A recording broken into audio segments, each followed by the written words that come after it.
Good morning students. देखो, हमने sexual reproduction unit start किया बच्चों, और सेक्सुअल रिप्रोडक्शन में you just look it out here. ये फ्लावर का स्ट्रक्चर है। Flower is VVIMP part. ठीक है, अभी फ्लावर क्या है? स्ट्रक्चर ऑफ फ्लावर, छोटा सा जो फ्लावर होता है, फ्लावर को हम कहते हैं गमीटोफाइट्स। फ्लावर को हम क्या कहेंगे? गमीटोफाइट। गमीटोफाइट इसलिए बच्चों कि फ्लावर में ये एंड्रोशियम और गाइनोशियम जो होता है वो आगे जाके गमीट्स देने वाला होता है। और गमीट देने वाला जो पोर्शन है, दैट इज एंड्रोशियम से हमेशा मेल गमीट, गाइनोशियम से हमेशा फीमेल गमीट। ये पोर्शन कहाँ रहता है? फ्लावर में।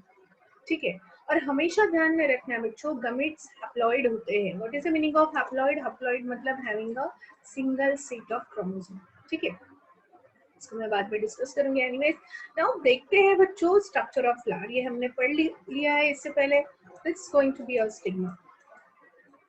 ये है स्टिग्मा। ठीक है, उसके बाद में ये है style. This is the style. And ये छोटी छोटी जो चेरी कलर की दिख रही है, that is the ovary, that is the ovule actually. और ये पूरा जो स्ट्रक्चर है, दैट इज द ओवरी। ठीक है, style, stigma, style, ovule, ovary, ये पूरा स्ट्रक्चर मिला के होता है गाइनोशियम। हमें पता है ये क्या है। ये है आंसर बच्चों, हमें पता है, हमने मॉर्फोलॉजी पढ़ रखा है। What is about this? This is going to be a filament. ये क्या है? ये है पेटल, कैलिक्स। पेटल, पेटल क्या होता है? Petal is the group of, petal is the individual member and group of petal को हम कहते हैं करोला। उसी तरह से ये है सेपल, और ग्रुप ऑफ सेपल को हम कहते हैं कैलिक्स। याद करो बच्चों, मैंने आप लोगों को पढ़ाया है। ठीक है, this is going to be a flower. ना हमेशा ध्यान में रखना है, जो ग्रीन कलर का पोर्शन हम हमारे आंखों से देखते हैं, ग्रीन कलर का पोर्शन प्लांट का जो हम हमारे आंखों से देखते हैं, जो कि एब्सोल्युटली ग्रीन कलर का रहता है, उसे हम क्या कहते हैं? उसे हम क्या कहते हैं बच्चों? उसे हम कहते हैं स्पोरोफाइट। स्पोरोफाइट हमेशा डिप्लॉयड रहता है। डिप्लॉयड का मीनिंग होता है having two sets of chromosome. Having two sets of chromosome, two sets of chromosome, having the two sets of chromosome. Now आप कहोगे मैम क्रोमोसोम्स क्या होता है? What is chromosomes? Okay, so guys, यहाँ पे हम देखेंगे what is the meaning of that. यहाँ पे ये पढ़ लेते हैं, फिर मैं इसको एक्सप्लेन करूंगी। Diploid sporophyte is the predominant plant body in all angiosperm. Angiosperm का मतलब होता है फ्लावरिंग प्लांट, जिसमें सीड और फ्रूट्स दोनों आते हैं, where meiosis takes place to produce haploid spore, and that forms the gametophyte. Gametophytes are considerably reduced and develop within a flower. They produced gamete. Meeting क्या होता है बच्चों? जनरली कोई भी एक बड़ा सा हम प्लांट ले लीजिए, कोई भी एक बड़ा सा प्लांट आप ले लीजिए, और ये बड़ा सा प्लांट जो है इसके रूट्स है एंड ऑल, है ना। तो ये ग्रीन कलर का पूरा प्लांट जो रहता है ना बच्चों, इसकी हम सेल देखेंगे ना, तो इसके सेल में बच्चों हमेशा टू सेट्स ऑफ क्रोमोसोम रहते हैं। टू सेट्स का मतलब जैसे कि हमारा ह्यूमन बॉडी, हमारा ह्यूमन बॉडी का क्रोमोसोम नंबर कितना है हमारे खुद के सेल्स का? It is 46। ये 46 क्रोमोसोम होते हैं ह्यूमन बॉडी में। अच्छा, तो ये 46 क्रोमोसोम कैसे प्रेजेंट रहते हैं? पेयर्स में, मतलब लाइक 1 2 1 2, एक लाइन, एक स्टैंडिंग लाइन, मतलब एक क्रोमोसोम। 1 2 3 4 5 6 7, ऐसे कितने पेयर्स रहेंगे बच्चों? 23 पेयर्स। कितने पेयर्स रहेंगे? 23 पेयर्स। मतलब हमारी जो डिप्लॉयड सेल है ह्यूमन की, उसमें ऐसे 23 पेयर्स, मतलब कितने सेट्स हुए? 2 सेट्स ऑफ क्रोमोसोम्स रहते हैं। ठीक है, सो 46 हमारा डिप्लॉयड है, डिप्लॉयड क्रोमोसोम नंबर है, मतलब 2 सेट्स प्रेजेंट होती है। ऐसे 23, इसे टोटल काउंट करोगे तो टोटल 23। सो हमें डिप्लॉयड लिखना है, 2 सेट्स ऑफ क्रोमोसोम लिखना है, तो हम लिखते हैं 2m। ठीक है, अभी हमारे जो गैमेट्स हैं, ह्यूमन बॉडी की बात करेंगे, स्पर्म है, एग है, तो बच्चों उसमें ना हमेशा हैप्लॉइड, हैप्लॉइड मतलब सिंगल सेट ऑफ क्रोमोसोम रहता है। जैसे कि इसमें 23, इसमें 23 कैसे रहेंगे? वो अकेले प्रेजेंट रहेंगे, लाइक 1 2 3 4 5 6 अप टू 20, 1 2 3 4 5 6 20। ठीक है ना। तो हमारे बॉडी का गमेटोफाइट क्या हुआ, हमारे gametes, male and female gametes, ठीक है। उसी तरह से ना बच्चों प्लांट में पूरा का पूरा स्ट्रक्चर डिप्लॉयड होता है, उसे हम कहते हैं स्पोरोफाइट। मतलब प्लांट में बॉडी नहीं रहते, हमारी बॉडी रहते, तो हमारे बॉडी में सभी सेल डिप्लॉयड है, वहां पे हम बॉडी नहीं कहेंगे, हम कहेंगे प्लांट का स्पोरोफाइट। पूरा स्ट्रक्चर जो है उसमें 2 सेट्स ऑफ क्रोमोसोम रहते हैं। और फिर जो फ्लावर है, मैंने जो फ्लावर आपको इससे पहले यूनिट में भी पढ़ाया था, फ्लावर की जब हम बात करेंगे ना बच्चों, फ्लावर में एंड्रोशियम और गाइनोशियम रहते हैं। कौन रहता है बच्चों, एंड्रोशियम गाइनोशियम। सो गाइस इस एंड्रोशियम और गाइनोशियम में, एंड्रोशियम में gametes, mail gametes, and gynoecium में फीमेल गमिट्स रिस्पेक्टिवली बनते हैं। गमिट्स बनते हैं मतलब उसमें रहते हैं बच्चों हैप्लॉइड, मतलब सिंगल सेट ऑफ क्रोमोसोम, ठीक है ना। तो इट इज लाइक फ्लावर में स्पोरोफाइट मतलब डिप्लॉइड सेल्स बहुत ज्यादा है, और हैप्लॉइड सेल रिड्यूस है, छोटी सी है, वो फ्लावर जैसे स्ट्रक्चर में बनती है to the androecium and gynoecium, ये उसका मीनिंग है। सो हमें पता चला बच्चों कि ये फ्लोरल वर्ल्ड जो है कैलिक्स, करोला, एंड्रोशियम, गाइनोशियम, इसमें से कैलिक्स और करोला जो है दे ओनली हेल्प, वो क्या कर रहे हैं बच्चों, वो सिर्फ हेल्प कर रहे हैं for the fertilisation. But actual fertilisation, actual sexual reproduction, ये प्रोसेस कहाँ हो रही है, एंड्रोशियम और गाइनोशियम में, ठीक है बच्चों। सो बच्चों हम पढ़ेंगे सबसे पहले एंड्रोशियम का स्ट्रक्चर, ठीक है। स्ट्रक्चर ऑफ एंड्रोशियम, देखो इसको मैंने पहले से आपको पढ़ा रखा है कि एंड्रोशियम क्या होता है। एंड्रोशियम मतलब स्टैमेन, स्टैमेन में एक होता है बच्चों फिलामेंट, ये जो है फिलामेंट जो एंथर को रेज करता है, और यहाँ पे रहते हैं बच्चों ये एंथर, ये मैंने आपको पढ़ा दिया है बच्चों, एंथर, ये है एंथर बच्चों। और बीच में ना यहाँ पे ग्रुप ऑफ स्टेराइल टिश्यूरन होती है, इसे हम कहते हैं बच्चों कनेक्टिव, इसे आप क्या कहोगे, कनेक्टिव कहोगे, क्लियर। सो बच्चों ये वाला जो स्ट्रक्चर है, ऐसा एंथर जिसमें 1 2 कितने लोब्स है, 2, तो ऐसे एंथर को हम कहते हैं डायाथीशियस एंथर। कौन सा एंथर, डायाथीशियस एंथर। और बच्चों इसमें 1 2 3 एंड 4 टोटल कितनी पोलन चेम्बर्स होती है, कितनी पोलन सैक्स होती है, ये पोलन सैक है, पोलन सैक है, या इसे हम कहते हैं पोलन चेम्बर। टोटल कितने हैं, 4 पोलन सैक या पोलन चेम्बर को हम कहते हैं स्पोरेंजियम। क्या कहते हैं बच्चों, स्पोरेंजियम। दूसरा एंड्रोशियम का दूसरा नाम है स्टैमेन, या उसे हम कहते हैं माइक्रोस्पोरोफिल। एंड्रोशियम का दूसरा नाम क्या है बच्चों, माइक्रोस्पोरोफिल। सो माइक्रोस्पोरोफिल से आता है ये जो पोलन सैक्स होती है, इसे हम कहते हैं माइक्रोस्पोरेंजियम। जियम का मतलब होता है सैक लाइक स्ट्रक्चर, सो माइक्रोस्पोरेंजियम। सो इसमें टोटल 4 माइक्रोस्पोरेंजियम है, तो ऐसे एंथर को हम कहते हैं टेट्रास्पोरेंजिएट। कितने, टेट्रा मतलब 4, टेट्रास्पोरेंजिएट, ठीक है। सो बच्चों ऐसा जो एंथर है इसे आप कहोगे टेट्रास्पोरेंजिएट एंथर, ठीक है। और डायथीशियस एंथर, उसका बिल्कुल अपोजिट ये फिलामेंट। कभी कभी ऐसे भी एंथर्स होते हैं, इससे पहले यूनिट्स में मैं पढ़ा चुकी हूँ, फिर से एक बार रेफरेंस के लिए बता रही हूँ। इसमें एक ही लोब है और 2 स्पोरेंजियम है, तो ये हुआ मोनोथेशियस एंड बाइस्पोरेंजिएट या डाइस्पोरेंजिएट, ठीक है। तो हम इसको पढ़ते जाएंगे बच्चों, let's study this one. The male reproductive bird of a flower is called as androecium. Androecium क्या है बच्चों, it is the male reproductive part, ठीक है। और इसे आप कहोगे स्टैमेन। स्टैमेन में क्या क्या होता है, filament, connective and the anther. Filament क्या होता है, this structure is the filament. Anther क्या होता है, anther is this structure and connective is the sterile tissue जो रिप्रोडक्शन में कभी भी हेल्प नहीं करती।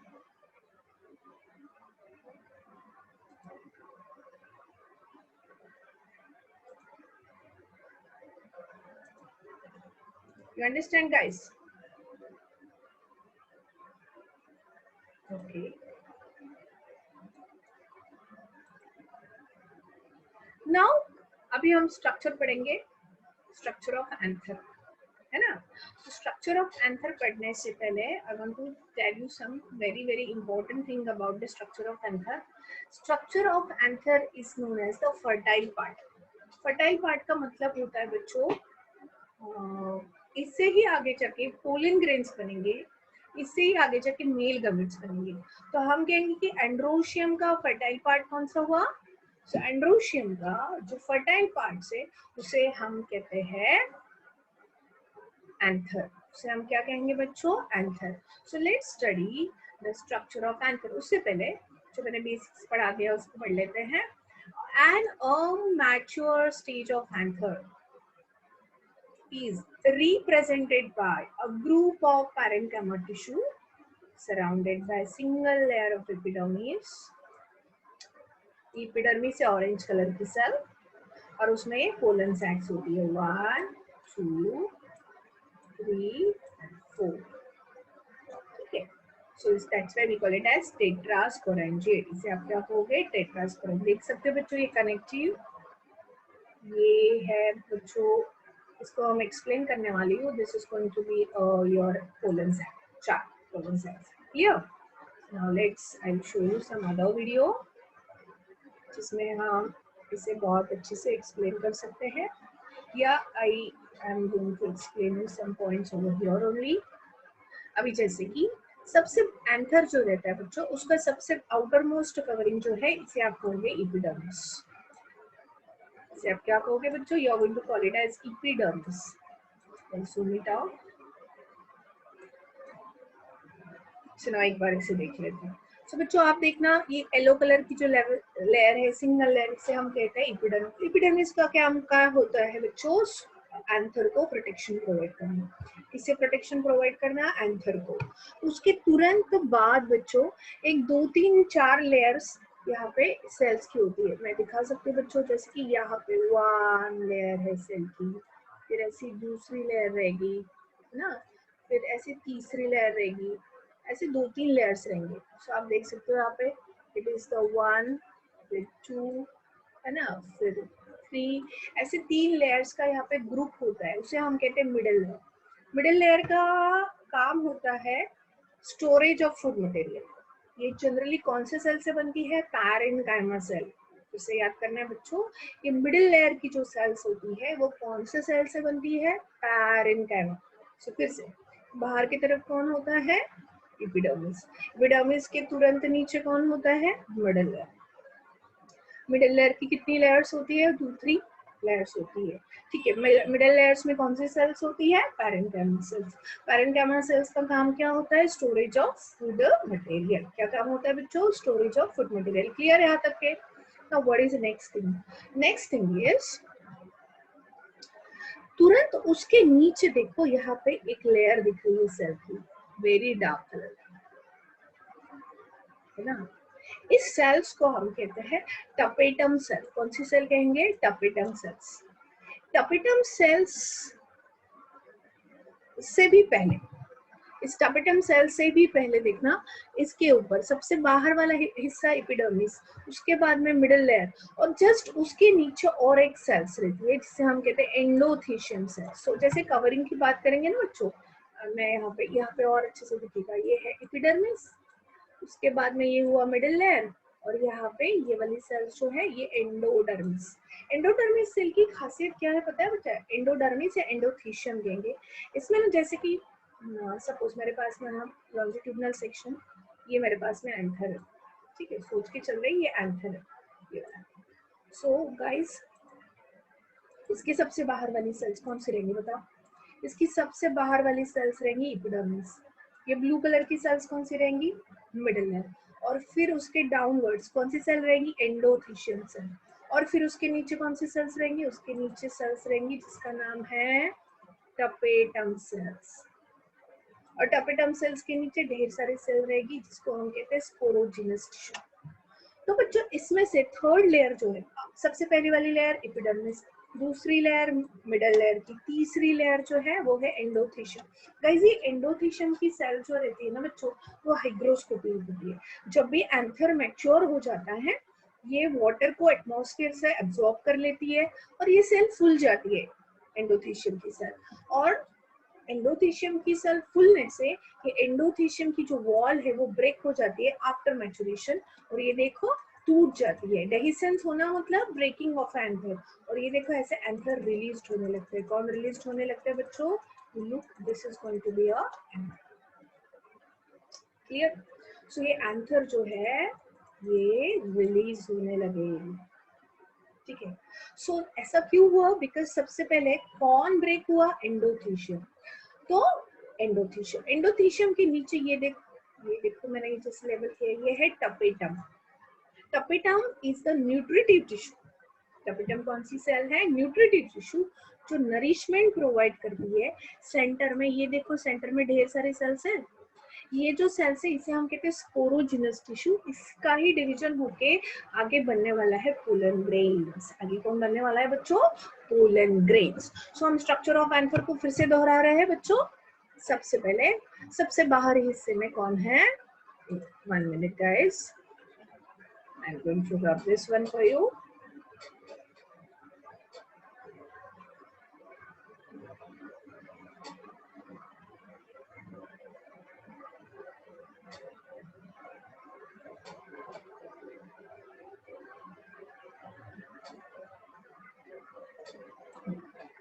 So guys, सबसे बाहरी हिस्से में epidermis, just epidermis के नीचे first layer, outermost layer is epidermis, second is middle layer, third one is the endothelium, fourth one is the tapetum, and the fifth one is sporogenous tissue. So guys, first, second, third, तो तीनों को मिला के हम कहते हैं anther wall. उसे हम क्या कहते हैं? Anther wall. और ये है पोलन सैक। ये है बच्चों पोलन सैक। पोलन सैक की आउटर जो सेल रहती है उसे हम कहते हैं टपेटम। टपेटम के अंदर ढेर सारी सेल्स जो है उसे आप कहोगे स्पोरोजिनस टिश्यू। उसे आप क्या कहने वाले हैं बच्चों? Sporogenous tissue. और मैंने क्या समझाया कि स्पोरोजिनस टिश्यूज का डिवीजन होके और बनेंगे पोलन ग्रेन्स। और जब एंथर मैच्योर हो जाएगा, ये एंडोथीशियम सेल एटमॉस्फेयर से वाटर को एब्जॉर्ब करेगी और इसका एंथर वॉल जो है वो ब्रेक हो जाएगा। एंथर वॉल ब्रेक होता है मतलब कौन ब्रेक होता है? सभी लोग ब्रेक हो जाते हैं। कौन कौन? So epidermis, middle layer, tapetum, sporogenous tissue, endothecium. Sporogenous tissue break होगी क्या? नहीं, वो तो कन्वर्ट हो जाती है पोलन ग्रेन्स में। बाकी के पूरे लोग ब्रेक हो जाते हैं। And we call it as dehiscence of the anther। और anthers जो है वो लिबरेट होने लगते हैं। anthers क्या होने लगते हैं guys? लिबरेट होते हैं, ठीक है। So now let's study this thing. So tears of anther पे 3 मार्क्स का क्वेश्चन आता है and it is VVIMP। आप लोगों को इसके दोनों डायग्राम्स ड्रॉ करने की प्रैक्टिस करनी पड़ेगी at your home guys। और आप लोगों ने VVIMP काम करना है, इसकी डायग्राम्स मुझे सबमिट करना है। एनीवेज मैं ग्रुप पे भेजने वाली हूँ कि आपको कौन से क्वेश्चंस लर्न करनी है। आपको लर्न करने के बाद में आप लोगों को क्या करना है? डायग्राम्स की प्रैक्टिस करनी है। I will send you the notes also today, ठीक है। सो टीएस ऑफ एंथर को एक बार देखेंगे। The archaeosporal cell divide into an inner sporogenous cell and outer primary parietal cell. Sporogenous cell forms sporogenous tissue. मतलब development बता रहे, you don't have to worry about this thing. आपको सिर्फ इसकी तरफ ध्यान देना है कि स्ट्रक्चर के ऊपर ध्यान देना है, बाकी चीजें मैं एक्सप्लेन करूंगी। Outer most layer of anther तो क्या कहोगे? एपिडर्मिस। इसकी सेल कैसी रहती है? Protective layer made of flattened cells, ठीक है, फ्लैट सेल से बनी होती है। उसके नीचे है endothecium, is a sub epidermal layer made up of radially elongated cell with a fibrous thickening. इसका थिकनिंग कैसा रहता है? थिन। उसके बाद में मिडिल लेयर है, 1 to 2 लेयर्स की रहती है। फिर है टपेटम, इससे इनर मोस्ट न्यूट्रिटिव टिश्यू रहती है।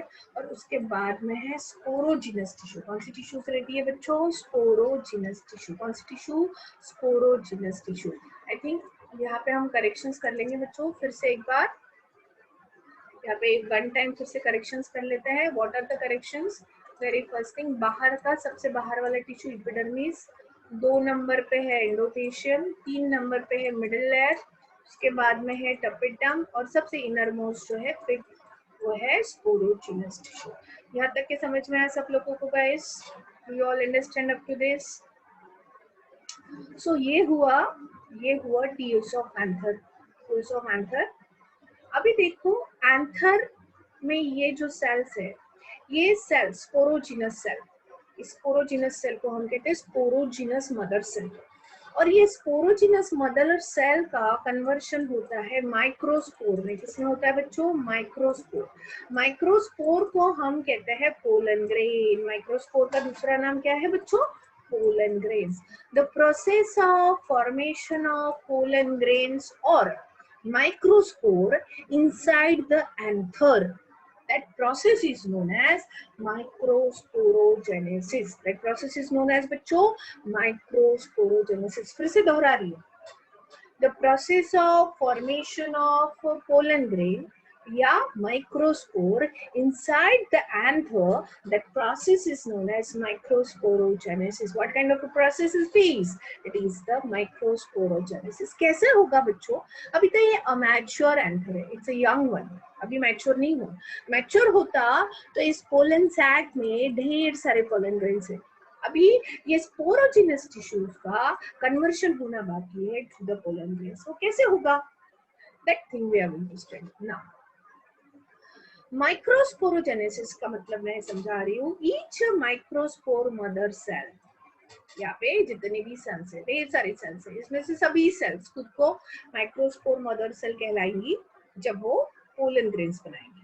मदर से डिवाइड मियोसिस से। मैं बताने जा रही हूँ what is the meaning of meiosis. Meiosis से जब भी सेल का डिवीजन होता है वो हैप्लॉइड सेल्स बनाती है। हैप्लॉइड सेल मतलब having the single set of chromosome. ठीक है, मियोसिस से हमेशा ध्यान में रखना है, मियोसिस से हमेशा गमेट्स ही बनते हैं।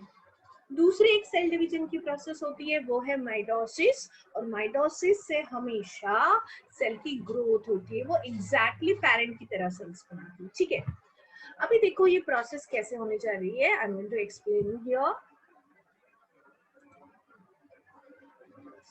I need some space over here. Okay, I will show you here. Suppose ये तो तुम लोगों को पता है, what is it? ये तो एंथर है ना, ये तो एंथर है, ये एपिडर्मल वॉल है, उसके बाद में इधर होगा एंडोथेशियम, फिर रहेगी मिडल लेयर, है ना, और फिर यहाँ पे रहेगा सैक, सैक में रहेगी टपेटम सेल, और यहाँ पे ढेर सारी स्पोरोजिनस टिश्यू। तो इसमें से किसी भी एक स्पोरोजिनस टिश्यू को उठा लेते हैं यहाँ पे। लेट्स चेक इट आउट क्या हो रहा है स्पोरोजिनस टिश्यू में। स्पोरोजिनस टिश्यू जो रहते हैं ना बच्चों, वो हमेशा डिप्लॉयड रहती है, मतलब having 2 sets of chromosome, that means it is diploid. और इस सेल में हो रहा है मियोसिस। मियोसिस अभी देखो मियोसिस में क्या होता है जनरली। ये सपोज ये कोई सेल है, इसमें 2 सेट्स ऑफ क्रोमोसोम है, मतलब 2। मियोसिस, किसी भी सेल में मियोसिस होने से पहले वो सेल क्या करती है बच्चों? हर चीज को डुप्लीकेट करती है, उसका न्यूक्लियस, उसके डीएनए, उसका क्रोमोसोम, सब को डुप्लीकेट करती है। तो बच्चों अभी मियोसिस होने से पहले की सेल है बच्चों, अभी तक मियोसिस हुआ नहीं है। ये जो क्रोमोसोम है इसने अपने डुप्लीकेट्स बनानी है, that means the DNA is getting replicated, duplication हो रहा है। और अभी क्या हो रहा है? अभी एक्चुअल में मियोसिस प्रोसीड होगा, और मियोसिस के बाद में यहाँ पे 1 2 3 एंड 4 हाउ मेनी सेल्स बनेगी मियोसिस के बाद में? 4 सेल। और हर एक क्रोमोसोम हर एक गमेट्स में शिफ्ट होगा 1 2 3 4। सो इस तरह से भी देखो पेरेंट सेल में कितने सेट्स थे? 2 सेट्स थे। आफ्टर कंप्लीशन ऑफ मियोसिस 4 बने, और चारों में सिंगल सेट, मतलब ये बने गमेट्स। और ये कैसे है? Haploid.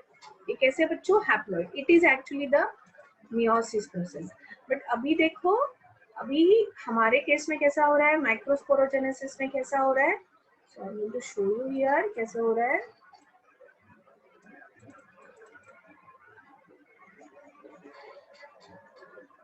Let's check it out. अभी ये 2n माइक्रोस्पोर मदर सेल है गाइस, 2n। आफ्टर मियोसिस कितने बार मियोसिस हो रहा है? सिर्फ 1 टाइम मियोसिस हो रहा है, एक ही बार मियोसिस प्रोसेस हुई। मियोसिस के बाद में 1 2 3 एंड 4। कितने स्पोर्स बने? 4। 1 2 3 4। और ये जो पूरा स्ट्रक्चर है, ये सभी स्पोर जो है ना बच्चों, वो सेपरेट नहीं है। शुरुआत में ये सभी स्पोर्स, सभी गमेट्स जो है, सभी ये जो माइक्रोस्पोर बनते हैं बच्चों यहाँ पे, वो हमेशा अटैच रहते हैं एक दूसरे के, और वो 4 के ग्रुप में एक दूसरे को अटैच फॉर्म में प्रेजेंट रहते हैं। दैट्स वाई इसे हम कहते हैं माइक्रोस्पोर टेट्राड। इसे आप क्या कहोगे बच्चों? Microspore tetrad. इसे आप कहोगे माइक्रोस्पोर टेट्राड। सो हमेशा वो टेट्राड की फॉर्म में प्रेजेंट होती है। और फिर बाद में, है ना, जब at the time of pollination, जब भी पॉलिनेशन होता है, जब ये पोलन ग्रेन्स दूसरे किसी प्लांट पे जाएंगे, फिर बाद में वो सभी 4 एक दूसरे से सेपरेट हो जाते हैं। ठीक है, so we call it as tetrad of microspore या tetrad of the pollen grains. You understand up to this guys? So this is known as the microsporogenesis. इसे आप क्या कहोगे? Microsporogenesis. Now, हर एक माइक्रोस्पोर का स्ट्रक्चर जो है वो भी हमें पढ़ना है, but that I will teach you in the next class. We all understand up to this, guys. इसकी आपको प्रैक्टिस करना है, डायग्राम्स की आपको कंटिन्यूसली प्रैक्टिस करना है। मैं इसका भी पीडीएफ आपको सेंड कर देती हूँ। I will send you the PDF of your 12th standard book. साथ ही साथ I will send you the notes. और कीप ऑन प्रैक्टिस। मैं जिस क्वेश्चंस को लर्न करना कह रही हूँ वो सभी क्वेश्चंस लर्न करना है। ठीक है बच्चों, क्योंकि बीच में ऐसा हुआ, आपको अचानक से पता चलेगा कि मैम हमारी ऑनलाइन राइटिंग टेस्ट ले रही है और आप लोगों की पढ़ाई नहीं हुई है ना। तो आने वाले दिनों में मैं आपकी राइटिंग ऑनलाइन टेस्ट ले सकती हूँ। आप लोगों को मुझे ग्रुप पे असाइनमेंट सेंड करने हैं आज से, ठीक है, बिकॉज ये बोर्ड का यूनिट है। बोर्ड में हमें राइटिंग प्रैक्टिस बहुत जरूरी होती है। और दूसरी बात बच्चों, ये 10th स्टैंडर्ड की तरह नहीं होता है। 10th स्टैंडर्ड में कुछ बच्चे आप में से सीबीएसई बोर्ड के होंगे, कुछ बच्चे आप में से स्टेट बोर्ड के होंगे। तो बच्चों यहाँ पे अभी लॉजिकल थिंकिंग होता है और आप लोगों को राइटिंग स्पीड बढ़ानी होती है। बोर्ड में if you want to write, you have to write a faster. Writing speed तभी बढ़ेगी when you keep on writing. और जब आप राइट करते हो ना बच्चों, तो साथ ही साथ आपका लर्निंग भी होता है। और वेरी वीवीआईएमपी थिंग बच्चों, मुझे पता नहीं आप में से बहुत से बच्चे एंट्रेंस के लिए भी प्रिपेयर कर ले। कोई भी एंट्रेंस हो सकती है, इंजीनियरिंग की एंट्रेंस हो या मेडिकल की एंट्रेंस हो। सो बच्चों, हमारे पास में समय की बड़ी कमी होती है, हमें बहुत ज्यादा पढ़ना होता है। सो उस दिन का बोर्ड का उसी दिन पूरे क्वेश्चंस अपने लर्न करके रखने हैं, ठीक है ना। सो मैं जिस दिन असाइनमेंट्स लिख के सेंड करने के लिए बोलती हूँ, उस दिन वो असाइनमेंट्स आपकी लर्न हो जानी चाहिए बच्चों। ऐसी पढ़ाई करोगे तभी आपको बोर्ड में आउट ऑफ मार्क्स मिलेंगे। बिकॉज आपके सीनियर्स, मतलब नॉट दिस सीनियर, इससे पहले के जो सीनियर थे, वन ऑफ द स्टूडेंट्स को 100 में से 96 मार्क्स मिले थे। 96 मार्क्स का उसने पूरा लिखा था बच्चों, और उसको नेक्स्ट 4 मार्क्स का आ रहा था, but because of lack of time वो 4 मार्क्स का लिख नहीं पाई बच्चों। You understand? So what is very important, आपको 100 में से 100 भाइयों में मिलेंगे बोर्ड में। आपको टाइम मैनेजमेंट करना है।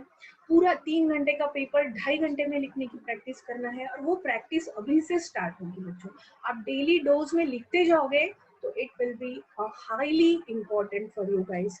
डायग्राम, ये पूरा यूनिट जो मैं आपको पढ़ा रही हूँ बच्चों, ये पूरा का पूरा unit plant reproduction diagram based है।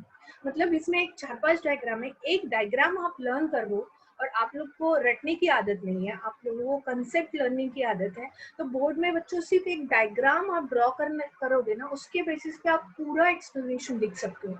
सो इस यूनिट में डायग्राम्स को लर्न करना बहुत बहुत इम्पोर्टेंट है, तभी ये यूनिट आपका अच्छे से होगा।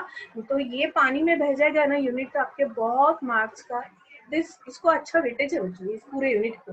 उसमें से प्लांट रिप्रोडक्शन तो सबसे इम्पोर्टेंट है, तो इसकी लाइन बाय लाइन हमें पढ़ के इसको अंडरस्टैंड करना है।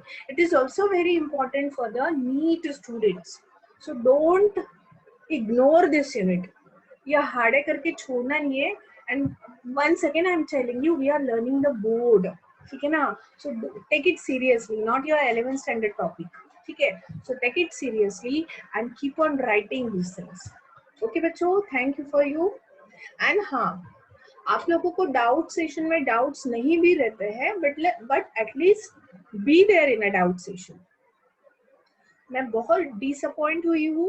उस दिन के डाउट सेशन के लिए सिर्फ 2 ही लोग थे और मैंने पहले डाउट सेशन में कुछ बच्चे थे और मैंने देखा भी कि डाउट सेशन में जो तुम लोग आते हो तो आपको आना जरूरी है, आप एटलीस्ट सुनते तो हो, है ना। आप अपने कुछ क्वेरीज पूछ सकते हो बच्चों टीचर से।